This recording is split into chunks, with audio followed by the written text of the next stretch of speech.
नमस्कार दोस्तों, आप सभी का स्वागत है। आज की ये जादू की कहानी रैपुंज़ेल और जादूगरनी। तो चलिए शुरू करते हैं। बहुत समय पहले की बात है। यूरोप महाद्वीप के जर्मनी देश में एक पति और पत्नी रहा करते थे। दोनों का एक दूसरे के सिवा और कोई नहीं था। विवाह के कई वर्षों उपरांत भी उनकी कोई संतान नहीं हुई। समय इसी प्रकार से गुजर रहा था कि अचानक एक दिन स्त्री को अपनी कोख में संतान की अनुभूति हुई और गर्भावस्था के दौरान उसको कुछ इस प्रकार महसूस हुआ कि उसको रैपुंज़ेल नामक शाक खानी चाहिए। आसपास वह शाक कहीं भी उपलब्ध नहीं थी। पति पत्नी एक जादूगरनी के बगीचे के समीप ही रहते थे। पत्नी के मन की बात जब पति ने सुनी तो पति ने उससे वादा किया कि वह उसके लिए रैपुंज़ेल नाम की वह शाक साथ लेकर आएगा। बगीचे में चोरी से घुसकर उसने वह शाक अपनी पत्नी के लिए तोड़ी और यह क्रम कई दिनों तक चलता रहा। एक दिन बगीचे की मालकिन जादूगरनी ने, जिसका नाम डेम गोथेल था, उसे यह चोरी करते हुए देख लिया और जादूगरनी ने पति को बंधक बना लिया।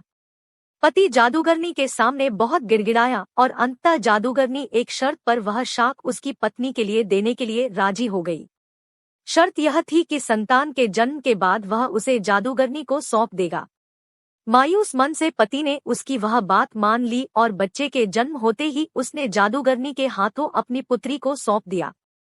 जादूगरनी ने अत्यंत मनोयोग से उसकी पुत्री का पालन पोषण किया और उसका नाम उसी शाक के नाम पर रैपुंज़ेल रखा। रैपुंज़ेल एक अत्यंत रूपवती कन्या के रूप में धीरे धीरे विकसित होने लगी। उसके सुनहरे बाल और अद्वितीय रूप की चर्चा आसपास की जगह पर धीमे धीमे से फैलने लगी।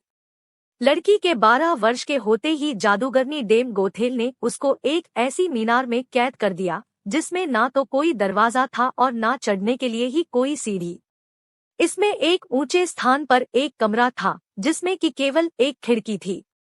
जादूगरनी अपनी जादुई शक्तियों के माध्यम से छोटी बच्ची तक पहुंचती और हर दिन उससे मिलने के लिए दिन के समय जरूर जाती। इसी प्रकार से दिन बीतने लगे। वह बच्ची बड़ी होकर एक अत्यंत रूपवती स्त्री के रूप में विकसित हुई। उसके लंबे घने सुनहरे बाल इतने लंबे हो गए कि बाद में जादूगरनी उनके सहारे मीनार पर चढ़कर कमरे में आने और जाने लगी। ऐसा करते वक्त वह को रैपुंज़ेल पुकारते हुए कहती, रैपुंज़ेल अपने बाल गिराओ ताकि मैं तुम्हारे सुनहरे बालों पर चढ़कर ऊपर आ सकूं। समय इसी तरह से गुजरता गया और एक दिन किसी राज्य का राजकुमार घूमते घूमते उसी क्षेत्र में आ गया जहां पर रैपुंज़ेल उस मीनार में रहती थी। रैपुंज़ेल की आवाज में अद्वितीय मिठास थी। जब वह गाती थी तो जैसे समय ठहर जाता था। एक दिन राजकुमार को टहलते टहलते एक मधुर आवाज सुनाई पड़ी। वह आवाज कहाँ से आ रही है यह जानने के लिए जब राजकुमार मीनार के पास गया तो उसे दिखाई पड़ा कि एक ऊंची मीनार के ऊपर कमरे में एक सुंदर रूपवती स्त्री रहती है।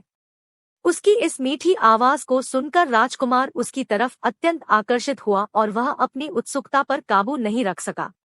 उसने मन में ठान ली कि वह इस बंद मीनार में रहने वाली स्त्री, जिसकी आवाज इतनी मधुर है, के विषय में जान के ही रहेगा। एक दिन जब दिन के समय जादूगरनी रैपुंज़ेल से मिलने के लिए आई तो उसने जादूगरनी को वह शब्द कहते और बालों के जरिए ऊपर चढ़ते हुए देख लिया। राजकुमार ने इसी प्रकार जब रात के समय रैपुंज़ेल को पुकारा तो उसने उसे आने के लिए मीनार के सहारे अपने बालों को लटका दिया। राजकुमार ऊपर जाकर रैपुंज़ेल से मिला और रैपुंज़ेल राजकुमार एक दूसरे से प्रेम करने लगे थे। दोनों ने मिलते ही एक दूसरे को पसंद कर लिया था और वह एक दूसरे के लिए के अंतरंग सहचर बन गए। आता राजकुमार ने रैपुंज़ेल के सामने विवाह का प्रस्ताव रखा। रैपुंज़ेल इस पर सहमत हुई और दोनों का मिलना जुलना धीमे धीमे बढ़ने लगा। जादूगरनी डेम गोथेल रोज दिन के समय रैपुंज़ेल को मिलने के लिए आया करती थी। राजकुमार और ने रैपुंज़ेल मिलकर एक योजना बनाई कि राजकुमार द्वारा दिए गए रेशम से रैपुंज़ेल एक सीढ़ी बनाएगी जिससे कि वह दोनों उस जगह से भाग सकें। रैपुंज़ेल की मूर्खता के कारण जादूगरनी डेम गोथेल को राजकुमार के रैपुंज़ेल के पास आने और उसके गर्भवती हो जाने का पता चल गया। जादूगरनी डेम गोथेल ने रैपुंज़ेल को मीनार से बाहर निकाल दिया और जंगली जानवरों के बीच से जंगल में विचरने को अकेला छोड़ दिया और वह स्वयं उस मीनार के कमरे में जाकर छुप गई। राजकुमार के चढ़ने के लिए उसने रैपुंजेल के बालों को काटकर उन्हें मीनार से बाहर लटका दिया ताकि राजकुमार ऊपर चढ़ सके और उसे कोई शंका ना हो। जब राजकुमार रैपुंजेल से मिलने के लिए उस रात आया तो रैपुंजेल की जगह जादूगरनी को पाकर वह भयभीत हो गया और मीनार से कूद पड़ा, जिससे कि नीचे पड़े कांटों से उसकी दोनों आंखों की रोशनी चली गई।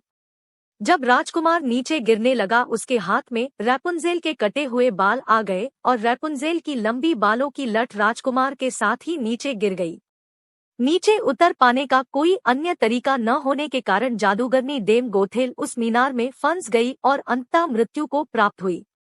अपनी आंखों और अपनी प्रेमिका को खो देने के बाद राजकुमार निराश होकर अंधा होकर जगह भटकने लगा। कई महीनों तक इस प्रकार भटकने के पश्चात वह उस क्षेत्र में जा पहुंचा जहां पर रैपुंजेल बस चुकी थी। उधर रैपुंजेल ने जुड़वा बच्चों को जन्म दिया, जिनमें एक बेटी और एक बेटा हुआ। इसी तरह कुछ समय तक एक दूसरे के विछोह में रहने के बाद अंततः दोनों उसी राज्य में एक स्थान पर मिले और उनके मिलन से चमत्कार स्वरूप राजकुमार की दृष्टि वापस आ गई और रैपुंजेल के लंबे सुनहरे बाल उसको वापस मिल गए और दोनों हंसी खुशी अपना जीवन साथ में बिताने लगे। शिक्षा: इस कहानी से हमें यह शिक्षा मिलती है कि बुरे का अंत बुरा ही होता है और विश्वास के सहारे एक दिन दुनिया में सब कुछ पाया जा सकता है। जिस तरह जादूगरनी गलत नियत से रैपुंजेल को इतने साल कैद में रखती है, एक दिन उसे इसका दंड मिला और वह मारी गई। रैपुंजेल ने बचपन से उम्मीद लगाई हुई थी कि उसे एक दिन कोई बचने आएगा, उसकी खुशहाली भरी जिंदगी होगी। एक दिन उसके इस विश्वास को भगवान ने पूरा कर दिया।